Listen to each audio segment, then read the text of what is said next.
Coming up, my guest is Ipswich local Margaret Cook, freelance historian, heritage consultant, academic and author of A River with a City Problem, which explores the history of flooding in the Brisbane River catchment with a focus on 1893, 1974 and 2011. It's Friday, July 31, 2020, and I'm Alan Roebuck. Welcome to Ipswich Today, which acknowledges the traditional custodians of the land on which it is produced and pays respects to elders past, present and emerging. This podcast is supported by Kinetics, people-powered web hosting trusted by Australian businesses since 1999. Margaret Cook specialises in cultural heritage and social history.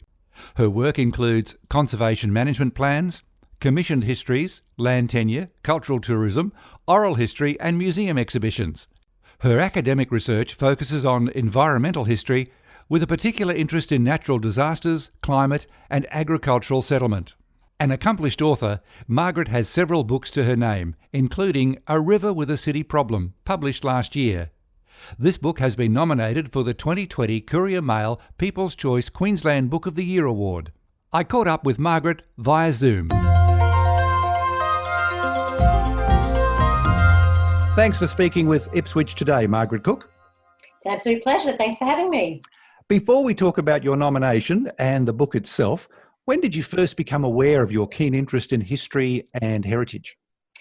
I don't remember a time when I wasn't interested in history. As a child, I used to watch BBC programs on The Crown and all sorts of crazy things. And I've always been interested in reading it, and I want to know about the world around me. And the way I get into that is to look through history, because I think the present is informed by the past. So it's just something I love.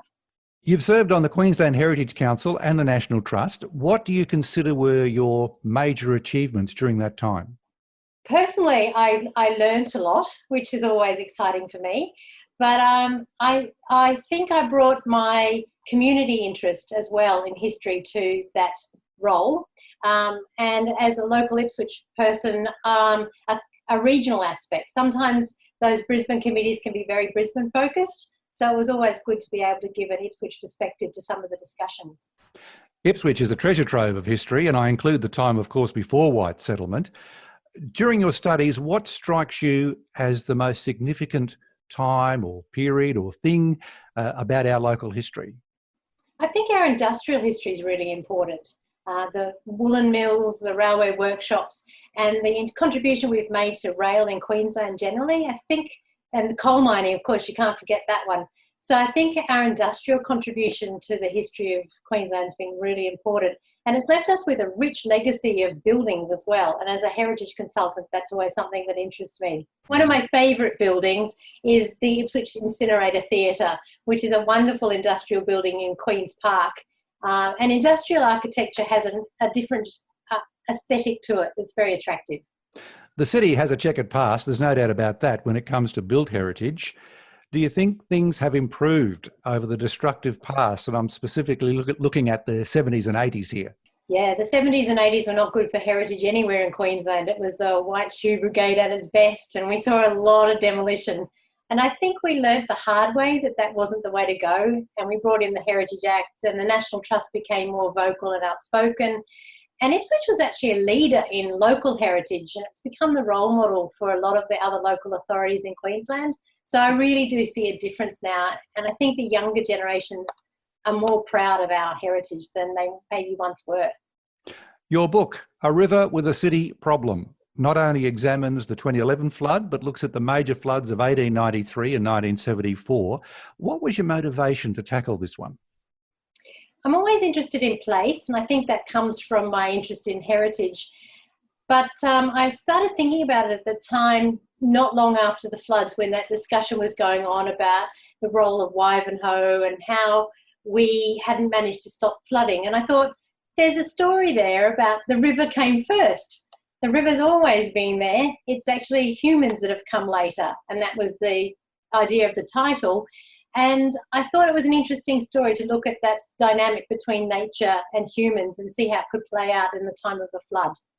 Well, there are many examples of early white settlement where settlements were made as close as possible to the water source. I'm thinking Gympie, I'm thinking Maryborough, and of course I'm thinking Ipswich as a classic example. Are there any measures that can be taken now to minimise that flood risk going forward, or is it's just the way it is? We do have a problem with legacy because of where we've built, but I think we can be careful about two areas. We can stop making it worse.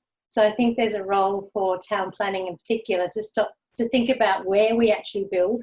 There's a very big role for architects and builders to think about the sort of designs we embrace and the building materials we use, because some of them can be more resilient than some of the things we choose to use at the moment. Chipboard and plywood are not very good against floodwater. Is it possible to undo any elements of poor planning? Yeah, there is. And there's some really exciting work going on in Brisbane about retrofitting some houses. And it's really about changing the materials we use, maybe raising some houses and thinking about softer, more permeable structures around the houses that might soak in some of the water. I think one of the things that the book showed is that there's a lot of education needed to understand floods. I don't think people actually realise how flood prone that Ipswich actually is. And one of the things I wanted to do was, by telling stories, is to help make people a bit more aware, so that maybe next time we can be a little bit more proactive and get out of the way, because I think we're very reactive. In 2011, that was a scary time, and people just would not believe, me included, it was quite going to come that high. And I was kind of working in the business of disseminating information then, and when it was clear what was going to happen, my heart sunk. And it was very hard to convince people they were going to be flooded, and hence we had a lot of rescues. So floods are every how many years? It's very irregular, and from generation to generation we kind of forget. So I get what you're saying about education. It needs to be there all the time. Yeah, it does. And you remember in 2011 we'd had that incredible drought. So the water levels were so low, and flood seemed about as far from mine as it was possible to be. You know, you couldn't get further away from the thought. And it's impossible to imagine that Trumpy Bridge nearly flooded. You know, you look down and so far down and there's no hint of a flood could ever happen. And suddenly it's upon us. And Ipswich does have a backup river flood and a fast flow river flood. Stories from 1974 say that it was just a torrent coming through Brassel, and hence the houses there were lost. But this 2011 flood was very much a pond. It just backed up from the Brisbane River. Yeah. 1974 was much worse in Ipswich than 2011 because of the factors you just mentioned. Margaret, you're a finalist in the Courier Mail People's Choice Queensland Book of the Year Award. You're one of 8. How did you feel when you first found out you were on this esteemed list? Unbelievably excited. It's such an honour. There are so many books published every single year, and I'm an absolutely enthusiastic reader. I consume all the time. So I know how many great books are out there. So I was so excited. Voting is open till the 17th of August. How do we score a vote for you? You can actually go straight to the State Library of Queensland website and you can place your vote there. So thank you very much for anyone who does. Now, if you win, there's a tidy $10,000 prize. Have you thought about what you might do with that? Oh, my sons have their eye on that. They're thinking food because they're teenage boys. But no, I haven't been audacious enough to decide what I would do. I'm flattered to be in the shortlist. I'd like to wish you all the best with those awards. And of course, your current publication is still relatively fresh. It only came out last year. So Margaret Cook, thank you so much for talking with Ipswich Today. Thank you very much, Alan. It's been a pleasure.